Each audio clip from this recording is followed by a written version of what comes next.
Muito obrigado, Sr. Presidente, senhoras e senhores deputados.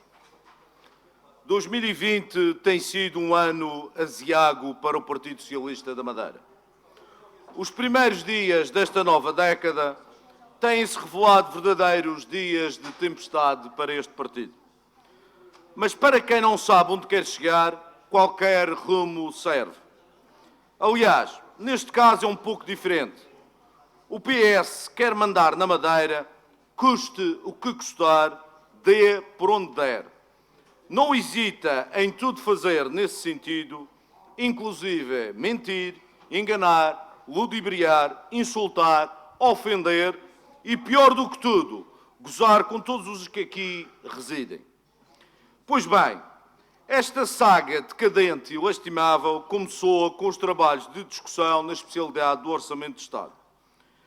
Desde intervenções fantásticas a elogiar o Governo Socialista que despreza a Madeira, até à votação contra de propostas que defendem os interesses de todos os madeirenses. Votaram contra o ferry, votaram contra a aplicação imediata do subsídio social de mobilidade, votaram contra a redução de taxas aeroportuárias. Votaram contra porque mandaram-lhes votar contra. Não hesitaram em votar contra a sua própria terra e contra as suas próprias gentes. Propostas que, pasme-se, defenderam e apoiaram nesta Casa, mas que, vergados pela obediência cega e a crítica ao Partido Socialista Nacional, tornaram-se fervorosos opositores das mesmas. O PS Madeira deixou de existir enquanto partido autónomo. Não passa de uma filial dobrada, submissa, obediente e serviçal. Existe apenas para defender o Governo da República e dar cobertura a todas as malfeitorias, humores, faltas de vontade e ditames de Lisboa. De seguida, esse caminho desprezível que decidiram seguir sedimentou-se com um espetáculo bizarro e protagonizado pelos deputados socialistas na segunda comissão desta Assembleia. Confrontados com os pareceres às propostas de alteração ao Orçamento de Estado, apresentando-se num estado de profundo desnorte, recusaram-se manifestar o seu sentido de voto. Poderiam ter votado contra, poderiam ter votado a favor ou poderiam ter-se abstido. Mais ainda, poderiam ter manifestado sentidos de voto diferentes consoante o teor de cada uma das propostas. Preferiram não o fazer, nem contra, nem a favor e nem abstenção. Dimitiram-se das suas responsabilidades. Escolheram a solução mais fácil, não se comprometeram, ninguém sabe o que pensam, apenas que não conseguem ter vontade própria, nem são capazes de assumir posições objetivas e claras. Mas, recentemente, elevaram a fasquia a um patamar inimaginável. Votaram contra uma proposta da sua autoria.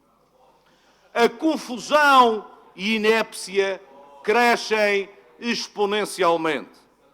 Já ninguém se atreve a alvitrar onde esta desgraça política vai terminar. Alegam que o PSD desvirtuou a proposta inicial. Quais Esopos ou La Fontaines de terceira categoria inventaram fábulas e teorias de conspiração escabrosas numa pantomina que a todos nos envergonha. Se não vejamos, o texto integral da proposta inicial foi mantido e foi acrescentado o seguinte texto. Desde fevereiro de 2016, que o Governo liderado pelo PS não reviu o subsídio social de mobilidade aérea e não regulamentou a legislação que estende o subsídio de mobilidade ao transporte marítimo, o que é determinante para a existência de operadores na rota. Lamentavelmente, o Governo da República, desde 2016 até agora, demitiu-se dessas responsabilidades. Posição que ficou ainda mais evidente com as declarações da Ministra do Mar, Ana Paula Vitorino, a 22 de março de 2017, numa audição na Assembleia da República, em que rejeitou de forma veemente o apoio do Estado à linha marítima entre a Madeira e o continente, justificando que a continuidade territorial está assegurada pelo transporte aéreo. Esta situação de bloqueio obrigou a que o Governo Regional tivesse que encontrar alternativas provisórias com verbas exclusivas do Orçamento Regional, ou seja, com os nossos impostos, para pagar uma obrigação do Estado. Até hoje, os madeirenses aguardam por uma simples portaria que o atual Governo da República recusa-se a fazer. Esta atitude é incompreensível e injusta, violando claramente o princípio da continuidade territorial, pois o Governo da República não só não regulamenta, como também não assume as necessárias indemnizações compensatórias que cabem exclusivamente ao Estado português. Após a clarificação eleitoral de setembro na região autónoma da Madeira e em outubro em Portugal, entendemos que estão reunidas as condições para que o Governo da República finalmente reconheça a oportunidade desta ligação e que a mesma poderá ser possível durante todo o ano. Foi isto que o PSD propôs, foi isto que foi acrescentado a esse diploma. Tudo factos verídicos, públicos e notórios, com os quais o PS concorda, tendo por diversas vezes admitido o erro do Governo da República nesta matéria. Se são factos, se até concordam ou concordaram com eles, e se este é um projeto da sua autoria, então por que é que votaram contra? Só uma enorme falta de personalidade, politicamente falando, claro, uma ausência de princípios e uma profunda dependência de Lisboa podem explicar o inexplicável. Não há, repito, não há um único madeirense que compreenda esta inflexão, esta cambalhota de um partido que deve a sua existência a muitos eleitores aqui residentes. Rejeitar um seu projeto, apenas porque foram aduzidos factos incontornáveis que responsabilizam o Governo da República, significa que, hoje, o Partido Socialista é liderado por pessoas que não querem o melhor para a Madeira, mas sim por indivíduos que apenas devem obediência e subserviência a Lisboa e ao que Lisboa determina. Mas o ridículo não acaba aqui. O senhor Ministro das Infraestruturas, Pedro Nuno Santos, foi convidado a esclarecer perante esta Assembleia as declarações que efetuou sobre a TAP. Aceitou o convite, indicou, inclusive, duas datas alternativas, uma das quais, 25 de março, foi acertada. De repente, vindo do nada, surge uma recusa. O convidado, depois de aceitar o convite, rejeita-o. Esta atitude grotesca incorre em vários problemas. Desde logo, a absurda falta de educação, uma garotada indigna, uma falta de respeito institucional.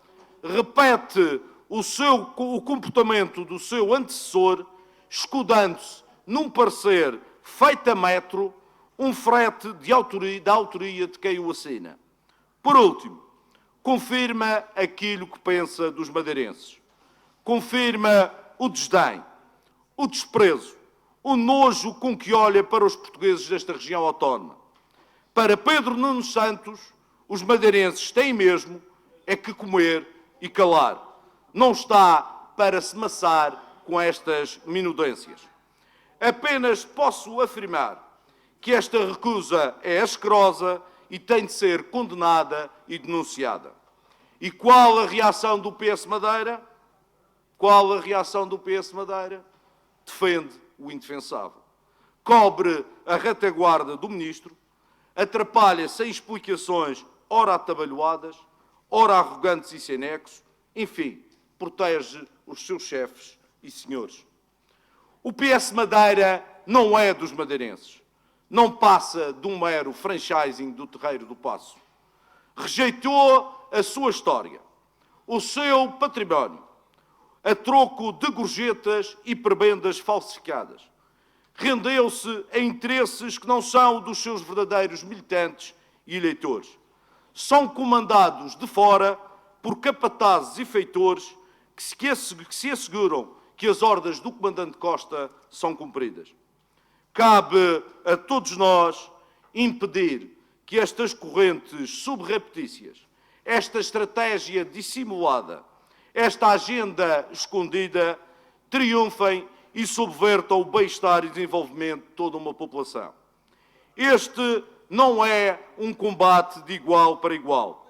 O Partido Socialista Nacional designou emissários e generais para travar as batalhas nas regiões autónomas, para tentar maiorias fantoches que possam manipular e controlar.